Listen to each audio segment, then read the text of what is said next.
Voici un autre de ces dimanches où nous parlerons du commandement des chrétiens. L'amour, l'amour, l'amour. Parmi tous les auteurs du Nouveau Testament, Jean est le plus bavard sur l'amour. Certes, c'est une affaire qui appartient à tout le Nouveau Testament. Sans parler de Jésus, je pense ici à Paul, à son hymne à l'amour de l'ennemi qui est si cher à Matthieu. Mais Jean, dans son évangile et ses épîtres, est disert à n'en plus finir sur l'amour. Relisez pour preuve sa première épître. En général, à mon sens, quand un auteur revient autant sur un thème, c'est qu'il a du mal avec la chose dans sa propre vie. Suivez mon regard, mais retenez surtout cela pour la suite de ce que j'essaierai de dire aujourd'hui. Les autres évangiles parlent du plus grand des commandements. Jean parle d'un nouveau commandement. Et ce nouveau commandement est donné, non pas à tous dans le temple, mais dans un cercle très fermé, très sélect, à la dernière scène. Il y a une raison toute joannique à cela, je pense, motif auquel il faut ajouter la présence de Judas à la scène et sa présence en creux quand le commandement est donné, ce que ne manque pas de souligner le premier verset de l'évangile de ce dimanche. Bref, Jean n'était pas un homme tendre, c'est pourquoi il parle autant d'amour. Il prêche pour lui-même en premier, je pense. Mais surtout, il n'était pas très tendre à l'égard de Judas. Mais Judas est-il aimable? Maintenant, gardez ces deux indices en mémoire, lisons l'évangile avant d'y revenir. Jean chapitre 13, versets 31 à 35. Au cours du dernier repas que Jésus prenait avec ses disciples, quand Judas fut sorti du cénacle, Jésus déclara: « Maintenant, le Fils de l'homme est glorifié, et Dieu est glorifié en lui. Si Dieu est glorifié en lui, Dieu aussi le glorifiera. Et il le glorifiera bientôt. Petits enfants, c'est pour peu de temps encore que je suis avec vous. Je vous donne un commandement nouveau, c'est de vous aimer les uns les autres. Comme je vous ai aimé, vous aussi aimez-vous les uns les autres. À ceci, tous reconnaîtront que vous êtes mes disciples si vous avez de l'amour les uns pour les autres. » Sur l'usage de l'adverbe « comme » dans l'évangile de Jean, il y aurait matière à écrire tout un livre. Dans la deuxième partie de l'évangile, après qu'il eut montré l'art de mettre la joie aux noces de Cana, de s'ouvrir à la Samaritaine, de nourrir la foule affamée, de pleurer sur Lazare ou de guérir l'aveugle-né, Jésus multiplie les comparaisons comme pour inciter les disciples à imiter son style. Au lavement des pieds, il dit « Faites comme moi ». À propos de la vigne, « Demeurez en moi comme je demeure dans le Père ». Et plus loin encore, qu'il soit un comme, etc. Aimer comme. Le comme ne veut pas seulement dire que nous avons un modèle, il veut dire que nous avons un modèle préalable, c'est-à-dire un modèle qui nous a précédés dans l'amour et dans une certaine façon d'aimer. Nous avons été aimés, et d'une certaine façon précise, avant d'être appelés à aimer. Et il faut se rappeler le contexte de l'évangile d'aujourd'hui. Jésus vient de laver les pieds à ses disciples. C'est seulement parce qu'il leur a déjà lavé les pieds qu'il peut leur demander de se laver les pieds les uns aux autres.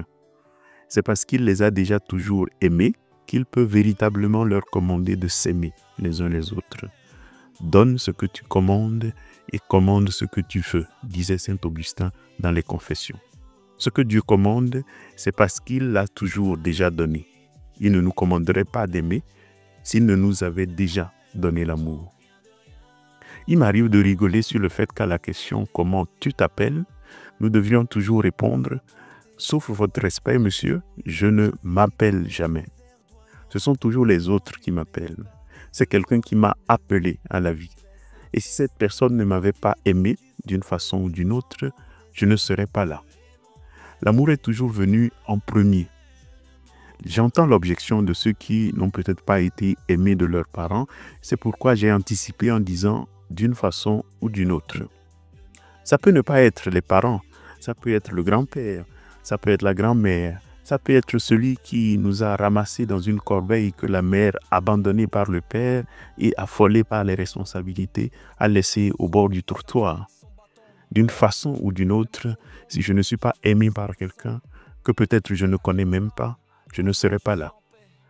L'amour est toujours d'abord reçu et c'est pourquoi il peut nous être commandé de le donner. C'est pourquoi d'un côté, au fond, aimer n'est pas si compliqué. C'est reconnaître avoir été aimé, reconnaître être aimé qui est le plus compliqué. Aimez-vous comme je vous ai aimé. Le verbe aimer est employé 2 fois dans cette phrase. Le premier emploi n'est pas compliqué. C'est la reconnaissance du second qui est très compliqué. Reconnaître avoir été aimé, reconnaître être aimé malgré tout, reconnaître que Dieu a sa main sur vous, quelles que soient les circonstances de la vie, ça s'appelle la foi. Et ce n'est pas facile. Surtout lorsque nous avons l'impression, et nous l'avons toujours, que la vie n'est pas tendre avec nous, que Dieu nous oublie, etc. Mais celui qui reconnaît profondément, de façon convaincue, intime, avoir été aimé sans mesure, de celui-là, l'amour peut couler à flot. La foi et l'amour vont donc ensemble. Avoir la foi, c'est reconnaître avoir été aimé et devenir capable de vivre l'amour comme un commandement qui en découle. C'est là que le « comme Jésus » prend tout son sens et tout son poids. Mais j'ai dit que c'est facile et ça ne l'est pas. Excusez-moi de vous avoir fait croire, mais vous ne l'avez sûrement pas cru, j'imagine.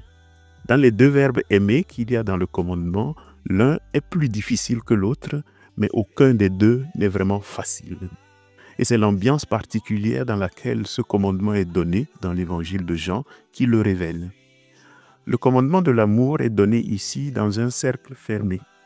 Dans les autres évangiles, c'est presque l'extérieur qui provoque la question et si Jésus a résumé les commandements en 2.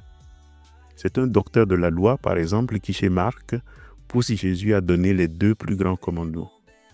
Chez Saint Jean, le mouvement part plutôt de l'intérieur.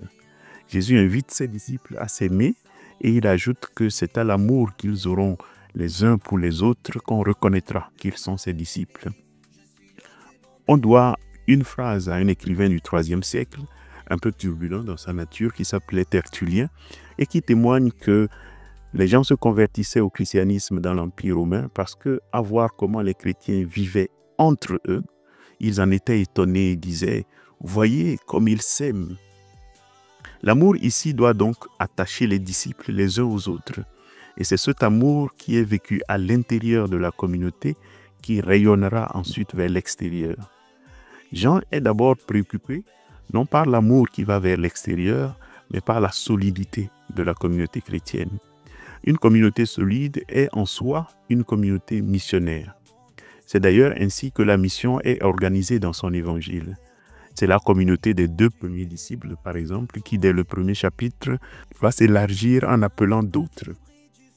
C'est la Samaritaine débordante de joie qui contamine tout son village. Ce que la communauté annonce, elle doit donc d'abord le vivre et de cette façon, en rayonnant, le montrer aux autres. Chez Jean, la communauté ne fait pas la mission, elle est la mission, par sa simple capacité à vivre ce qu'elle annonce. C'est peut-être aussi la raison des jugements sévères que Jean adresse aux églises au début du livre de l'Apocalypse. Mais c'est juste une parenthèse. Car c'est justement ici que surgit la question la plus dérangeante. Est-ce que Judas fait partie de ce mystère? La présence de Judas à ce dernier repas n'est pas un accident, mais une provocation théologique. Pour ce que ça intéresserait, je vous recommande le livre de la théologienne française Frédérique Poulet qui s'appelle « Célébrer l'Eucharistie après Auschwitz ». Jean, en plaçant le traître au cœur même du dernier repas, défie toute tentation de réduire l'amour chrétien à un idéal aseptisé. Si la communauté est mission, par son existence même, alors Judas n'est pas l'exception honteuse, mais le paradoxe vivant qui révèle la complexité et la radicalité de l'amour qu'il faut témoigner. Jésus lui lave les pieds. Jésus lui partage une bouchée de pain. L'amour qu'il exige ensuite inclut donc celui qui va le livrer. La question n'est donc pas « faut-il exclure Judas pour aimer ?» mais plutôt « comment aimer sans exclure même Judas ?» Comment se faire proche de celui qui pourrait vous poignarder dans le dos? La réponse que Jean lui-même donne à cette question est la plus ambiguë des plus ambiguës. Car Jean, qui ailleurs aurait répondu que celui qui dit aimer Dieu qu'il ne voit pas et n'aime pas son prochain qu'il voit est un menteur, eh bien ce même Jean, il n'aime pas Judas. Jean l'apôtre, celui que Jésus aimait, est paradoxalement l'un des personnages les plus complexes du Nouveau Testament.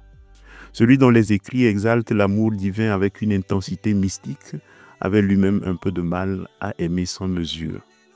Vous avez dit amour, c'est lui qui voulut faire descendre du feu du ciel pour brûler les Samaritains qui leur refusaient de passer par leur ville.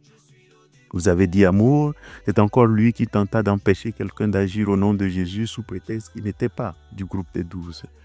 Vous avez dit amour, c'est encore lui qui voulait avoir la place à droite du Christ qui mit en rogne les autres disciples. Mais ces difficultés se reflètent avec éclat dans le portrait qu'il dresse de Judas, bien plus noirci que dans les autres évangiles, comme si à travers ce traître, Jean exprimait sa propre lutte intérieure entre l'idéal de l'amour parfait et la révolte contre les forces qui le corrompent. Là où Matthieu évoque un Judas rongé par le remords, là où Luc suggère l'influence de Satan, comme pour dire « il faut dédouaner Judas qui a agi sous influence », Jean construit un personnage monolithique, irrémédiablement corrompu. Dès le chapitre 6, il le désigne comme un diable, sans nuance. Plus tard, il le présente comme un voleur, accaparant l'argent des pauvres. C'est au chapitre 12. Lors de la scène, Jean insiste sur l'intimité trahie. Judas reçoit de Jésus une bouchée, geste de tendresse, qui est transformé la minute d'après en signal pour la trahison. Satan entra en lui, précise-t-il plus tard, comme si Judas n'était plus qu'un réceptacle du mal. Enfin, sa sortie dans la nuit symbolise une rupture totale avec la lumière du Christ. Voilà comment Jean dépeint Judas, et on n'a pas besoin de lire entre les lignes pour savoir qu'il ne l'aimait pas. Mais avouons-le, si l'on retire Judas du tableau, que reste-t-il de la crédibilité de l'amour chrétien? Une communauté qui n'aimerait que ses membres irréprochables ne témoignerait pas du Christ, mais d'une morale sélective. On a donc beau reconnaître être aimé par Dieu comme Jean ne cesse de le célébrer, il y a des gens comme Judas qui mettent le deuxième amour en difficulté. L'ombre de Judas plane donc sur le commandement de l'amour. Ce n'est pas pour rien que l'extrait de ce dimanche braque la caméra sur lui, le montrant s'évanouir dans la nuit avant de tourner la caméra vers l'assemblée eucharistique et le don du commandement de l'amour. Dans nos assemblées, ceux qui nous troublent ne sont pas des intrus. Ils sont le test ultime de l'amour évangélique. Aimer comme Jésus, c'est rompre le pain avec celui dont on pressent les distances, c'est tendre la main vers celui qui s'éloigne. Chaque fois que nous rompons le pain, Judas est là, son ombre rôde. Et c'est pour cela que la scène, l'Eucharistie, reste un acte révolutionnaire. On y partage un repas avec celui qui va vous vendre, on y lave les pieds de celui qui va fuir. En cela, Judas n'est pas du tout aimable. Et c'est précisément pourquoi il doit être aimé. Aimer comme le Christ, c'est aimer l'autre jusqu'à lui faire avouer lui-même qu'il n'est pas digne de votre amour. C'est pourquoi c'est un amour sur lequel est toujours plantée la croix. Jésus a aimé véritablement en se donnant lui-même, en se perdant. Car l'amour authentique signifie toujours se perdre dans les bras, dans les rires ou dans les larmes de l'autre. De plus encore, aimer, c'est se perdre pour se retrouver, pour découvrir sa véritable humanité. Ainsi, la communauté chrétienne ne rayonne pas malgré ces Judas, mais avec eux. C'est dans cet amour crucifié, sans garantie ni calcul, qu'elle devient un signe. Mais Jean lui-même avoue malgré lui qu'il n'y arrive pas. Et sa limite, c'est Judas. Et je le comprends tout à fait.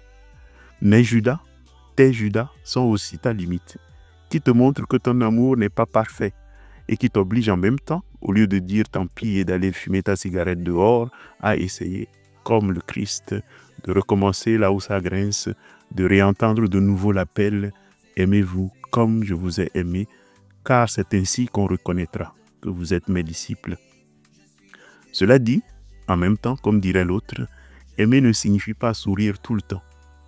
L'amour de Dieu se manifeste parfois par sa colère. Sa miséricorde se manifeste quand il bénit, mais aussi quand il éprouve.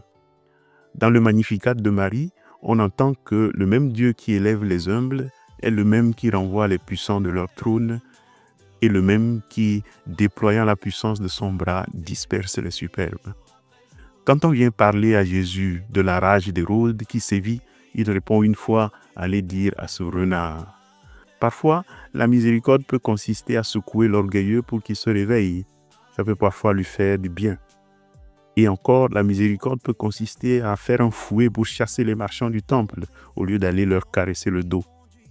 La communauté chrétienne deviendrait une communauté apathique si elle se contentait de se laisser déranger par les trublions comme Judas, sans leur tirer les oreilles de temps en temps, par amour bien sûr. L'amour vrai n'exclut donc pas le combat contre les marchands du temple, contre l'hypocrisie, contre les renards d'Hérode, contre les renards d'un monde calculateur. Judas, justement, est le garde-fou de cet amour. Sans lui, l'amour chrétien ne serait qu'un conte de fées édulcoré, un cercle d'élus se congratulant dans l'illusion de leur propre pureté. Mais si Judas demeurait aussi dans la communauté, sans être confronté à la vérité, sans les foudres d'un Jean qui, malgré ses contradictions, refuse de pactiser avec le mensonge, la communauté sombrerait dans la complicité morne des marchés et des trahisons à petit prix. La communauté chrétienne ne choisit donc pas entre Judas et Jean, entre le traître et l'ami. Elle les porte ensemble, comme le Christ a porté Pierre et son reniement, Thomas et ses incertitudes. Elle les porte comme les deux battements d'un même cœur, l'un rappelant que nous sommes tous des aimés incapables d'aimer parfaitement, l'autre refusant que cet aveu devienne une excuse pour la médiocrité. Et si Judas, dans l'ombre de la scène, nous hante encore, c'est pour nous rappeler que l'amour ne triomphe pas malgré la trahison, mais à travers elle. Car chaque fois que nous rompons le pain, c'est avec lui que nous le partageons. Et c'est dans ce geste insensé que se niche l'étincelle de la résurrection.